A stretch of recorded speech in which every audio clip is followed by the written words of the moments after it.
Hiya folks, I'm Grim and welcome to Grim Grooves. Today we'll be checking out Sabaton's No Bullets Fly animated story video, which has been hyped up so much by you guys. I've heard so many comments talking about how good this song is and how I need to check it out, so I'm really excited to find out what that's all about. Make sure you hit the like button and subscribe, because I've got so much more from Sabaton to check out and so many other artists aside from that. A lot more Nightwish, a lot more other artists too. Like, I'm always checking out new stuff. And also, if you'd like to request something, you can request it down in the comments or through Patreon at tier 2, which I also just did the reaction to Night Witches over there if you'd like to check that out. But without further ado, let's check out No Bullets Fly by Sabaton. The 20th, 1943, and in the freezing air high above Germany, Second Lieutenant Charles Charlie Brown is at the controls of his B-17F, ye old pub. At 11:30, approaching the target of the Focke-Wulf plant near Bremen, the pub is rocked as 4 explosions go off right in front of the B-17. A cry comes across the intercom. "We're hit!" In the plexiglass nose, a huge hole had been made and icy cold wind was being blown inside, making freezing conditions for the crew. Engine 2 had been hit, and co-pilot Spencer Pinky Luke let out an expletive as he noticed a huge hole in the right wing. Releasing their bombs over the factory, the crew turned to the north, planning to head over the coast, then turn west for home. With one engine out and engine 4 now faulty, the pub started to fall back from the formation with another damaged plane. Sam Blackie Blackford in the bull turret watched as it disappeared into a cloud bank. There was an orange flash in the cloud. "Bandits!" Eki shouted as 5 BF-109s streaked from the cloud bank. Then another cry. "Bandits!" as 8 FW-190s were spotted in formation ahead of the pub. Sergeant Bertram Frenchy Coulomb in the turret shot the 190 out of the sky. The navigator, Al Doc Sadek, took out the second. Pinky reported that engine 3 had been hit. That left just one engine at full power. The BF-109s attacked the pub from behind, swarming all over. But due to the cold wind running through the pub, most of the guns were frozen. In a turn now, the pub was repeatedly hit, taking extreme damage and killing the tail gunner. A shell penetrated and exploded near the waist gunners, injuring the crew and creating a huge hole. The oxygen supply was taken out and the pub spun towards the ground. So things aren't looking great for ye old pub. Like, wow. I mean, I never really thought of the details of combat in, like, well, you're in planes and things like that. Like, just how dire situations can be. Like, I mean, one single bullet going through the fuselage or something like that, or through the wrong part of the plane, and things are done. Like, there's nothing more you can do. And like, it being so cold that the guns wouldn't fire is super fascinating, because again, it's something I just never really considered could be a thing in aerial battles like this. It's really fascinating, and this animation style is really interesting too. It's almost like hand drawn with like CGI over top of it or something like that. It's really interesting style, but it's really cool to hear the story like this. The oxygen supply was taken out and the pub spun towards the ground. With the crew unconscious due to lack of oxygen, the B-17 fell for 4 miles. Charlie started to come around and grabbed the controls, pulling back as the plane continued to fall. 5,000 feet, 4,000 feet, 3,000 feet. Just moments from hitting the earth, the plane pulled up, almost scraping the trees as it did.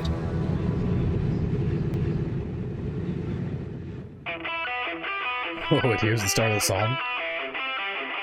Nice. Oh. Yeah. What an intro. From down below, one enemy spotted. So hurry up, rearm and refuel. But through the bombers damaged airplane, see wounded men scatter the ball. Look to the right and then look again. I see the enemy in the eye. No bullets fly, spared by his mercy. Escorted out of harm's way. Fly, fighting fair. It's the code of the air. Brothers, heroes, foes. Machine, honor in the sky. Flying home. Machine, said goodbye to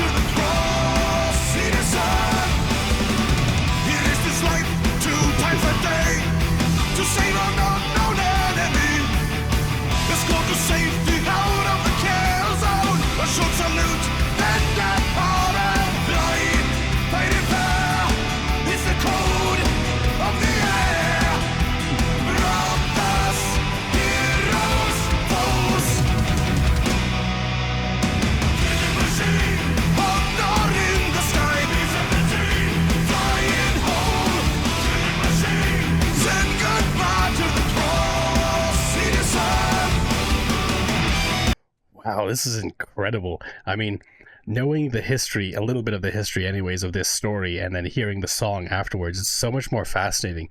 I should check out more of these story videos because honestly, in the first couple of minutes, I wasn't even sure if there would be a song, if this entire thing would just be story with the, like, melody in the background or something like that. But as the song kicked up, like, it changed the whole feel of this video that we're watching. Like, because the song itself is just so high energy, so fast paced, but it's still selling the story, like rhyming like killing machines, B-52. Like, it's also interesting. Like, the way that this is done is just incredible, and the visuals are also, they add quite a lot too. I mean, even this, though this isn't like the highest quality animation that could possibly be, it works really well for this storytelling style. Like, it feels like a reenactment or a just some kind of really well made cartoon about this story, and it's really interesting. Again, like, because I've listened to a handful of Sabaton songs at this point, and they've all been fantastic, like live action, all that type of stuff. Like, some have stories, some are just kind of them playing music, but there's always a story there. There's always a story with Sabaton, but it's just really interesting to actually see the story being told beforehand, and then now you hear the song and all the lyrics are referencing the story that you just heard, and like the characters and well, not really characters because they're actual people, I guess, but it's still really, really interesting.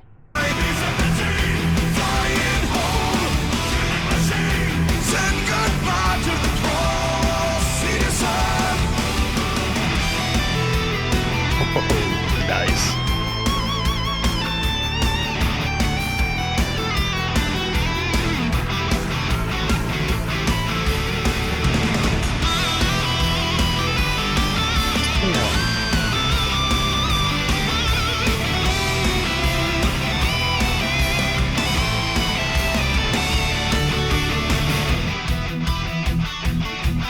This riff is so good.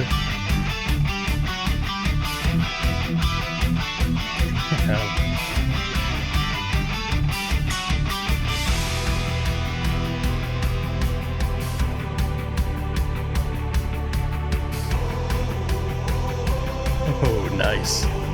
Got a choir.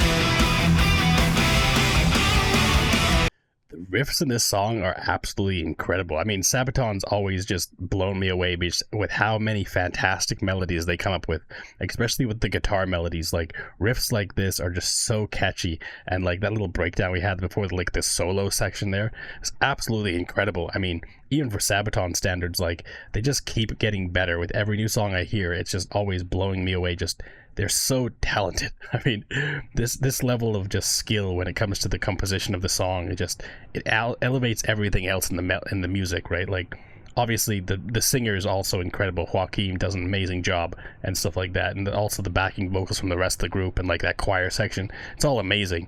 But the riffs and the melodies and stuff like that are the kind of like the backbone of the song. Without a good solid riff, without a good solid like melody, core melodies carrying the song forward, it would just be kind of bland.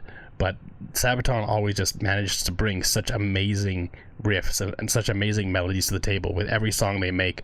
So it's like, even if the lyrics don't hook you in, the melodies will. And usually the lyrics are also just as catchy. Like, you'll have the chorus like just repeating in your head for days after hearing a song like this, because it's just so well done. From start to finish, it's just all so good.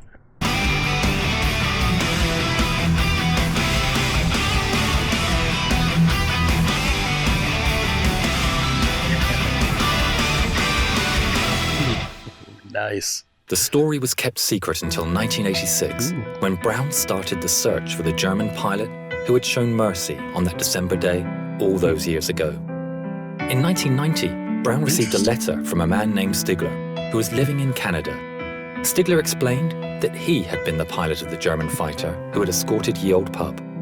This video is of their first meeting. Franz, what were your feelings when you met again for the first time? I was so happy as we met that I clapped him and hugged him. Wow. Was it easy?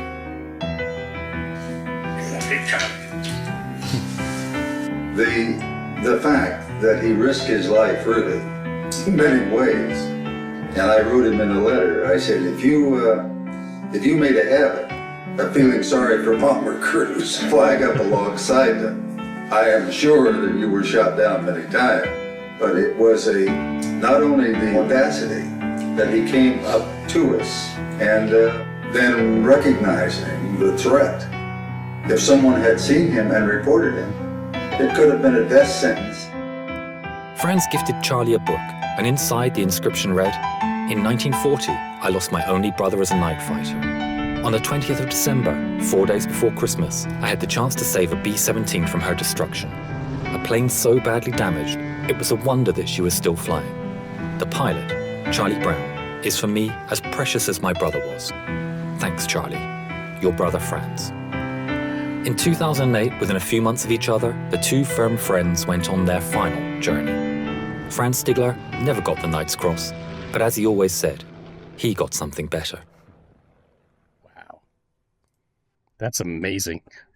Like, it's the fact that, like, the thing is soldiers, no matter where they're fighting, no matter what group they're fighting for or whatever, it's like, it's just so impressive that they can sometimes look above their call of duty and help another human being in need, right? Like, it goes back to, like, Christmas truce as well, which we've already reacted to, because it's like, sometimes the humanity of the situation overtakes the actual job they're doing, the battle and things like that. And most of the time, I mean, the only reason that they're fighting is because they're being told to fight. I mean, obviously there's some times where a fight is done for a good reason, but most of the time it's just kind of like the government telling you need to fight, so you go fight. But the people who you're fighting against aren't necessarily your enemies, other than the fact that they're in battle with you because they have to be. But at the end of the day, they're just people, right? And this is a great example of, like, just people being kind to each other, even though they're in dire situations like this. Like, it's an amazing story. Like, it's so interesting. Always said, he got something better.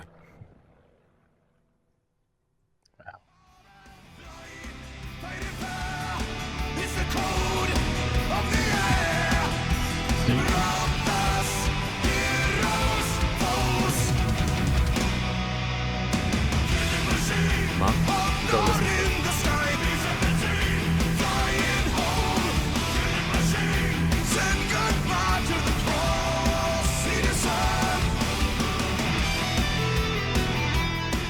Hi, my name is Jovita Tan Stiegler.